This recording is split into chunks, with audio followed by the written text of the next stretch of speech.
अब ये टमाटर भी सॉफ्ट हो गए हैं। अब हम फ्लेम को ऑफ कर देते हैं और चटनी को ठंडा होने देते हैं। अब ये चटनी ठंडी हो गई है। अब हम इसे मिक्सी में डाल करके महीन पीस लेते हैं। अब ये चटनी बनके तैयार हो गई है। अब हम चटनी को इस बाउल में निकाल लेते हैं।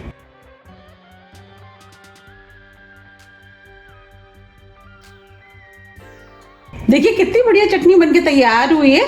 अब ये चटनी तो बनके तैयार हो गई है। अब हम बैटर को देख लेते हैं। अब इधर बैटर भी सेट हो गया है। अब हम इस बैटर को 1 मिनट करीब फेंट लेते हैं। उससे क्या होगा कि बिना बेकिंग पाउडर बेकिंग सोडे के नाश्ता फूला फूला बनके तैयार होगा। 1 मिनट करीब हो गया है। अब ये बैटर भी फिट गया है। आप देख पा रहे हैं बैटर हल्का हो गया है। अब हम नाश्ते को सेक लेते हैं। इसके लिए हमने कढ़ाई में ऑयल गर्म करने के लिए रख दिया था। अब ये ऑयल गर्म हो गया है। हमें तेज गर्म ऑयल चाहिए। अब हम बैटर में से थोड़ा थोड़ा बैटर लेते जाएंगे और कढ़ाई में डालते जाएंगे। इस तरीके से हमें कढ़ाई में डालना है। साइज आप अपने हिसाब से बना सकते हैं कि आपको कितने बड़े साइज के बनाने हैं, उस हिसाब से आप बैटर को डाल लें। अगर आपको मेरी रेसिपी पसंद आ रही है तो आप रेसिपी को लाइक कर दीजिएगा, और अभी तक आपने मेरे चैनल को सब्सक्राइब नहीं किया है तो आप चैनल को भी सब्सक्राइब कर दीजिएगा और बेल आइकन को भी प्रेस कर दीजिएगा, जिससे कि मैं जब भी नई वीडियो अपलोड करूं उसका नोटिफिकेशन आपको सबसे पहले आए।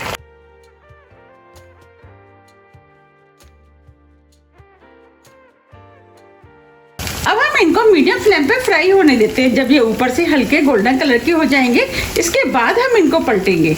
अब ये हल्के गोल्डन कलर के हो गए। अब हम इनको पलट देते हैं और जो आपस में हल्के से चिपक गए हैं उनको हम इस तरीके से अलग कर देते हैं। जब ये चारों तरफ से गोल्डन ब्राउन कलर के हो जाएंगे इसके बाद हम इनको निकालेंगे।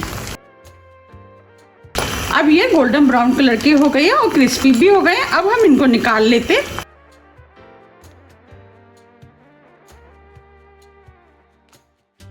अब मैं आपको सुना भी देती हूँ।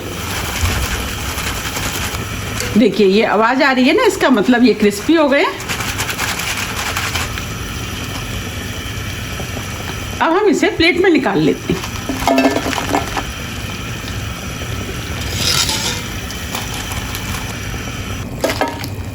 देखिए कितने बढ़िया फ्राई हुए हैं। इसी तरीके से हम सारे नाश्ते को सेक लेंगे। ये हमने सभी नाश्ते को बना के तैयार कर लिया है। आप देख पा रहे हैं कितना बढ़िया चावल का नाश्ता बनके तैयार हुआ है। ये हमने नाश्ते को प्लेट में सर्व कर लिया है। ये खाने में बहुत ही ज़्यादा टेस्टी लगता है। ये ऊपर से क्रिस्पी होता है और अंदर से सॉफ्ट। अब मैं आपको पास से भी दिखा देती हूँ। देखिए कितना बढ़िया सिका है। अब मैं आपको दिखा भी देती हूँ कितना क्रिस्पी बना है।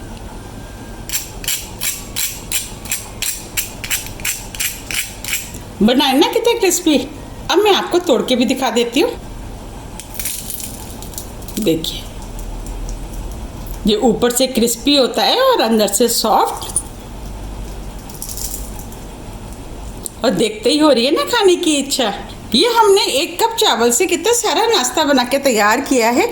इस नाश्ते को आप मैंने जो चटनी बनाई है उसके साथ खाएंगे तो ये खाने में और भी ज़्यादा टेस्टी लगता है। आप चाहे तो इसे टमाटो केचप के साथ भी खा सकते हैं। देखते ही हो रही है ना खाने की इच्छा। ये वाकई में बहुत ही ज़्यादा टेस्टी बनके तैयार हुआ है। अगर आपको मेरी रेसिपी पसंद आ रही है तो आप ज़्यादा से ज़्यादा फ्रेंड और फैमिली के साथ शेयर कीजिए और मुझे कमेंट्स करके ये ज़रूर बताइए कि आप इसे कब बना रहे हैं। अगर आपको मेरी रेसिपी थोड़ी भी पसंद आती है तो रेसिपी को लाइक कीजिए, चैनल को सब्सक्राइब कीजिए और ज़्यादा से ज़्यादा शेयर कीजिए। अब हम फिर मिलते हैं इसी तरह की टेस्टी रेसिपी के साथ। जब तक के लिए नमस्कार।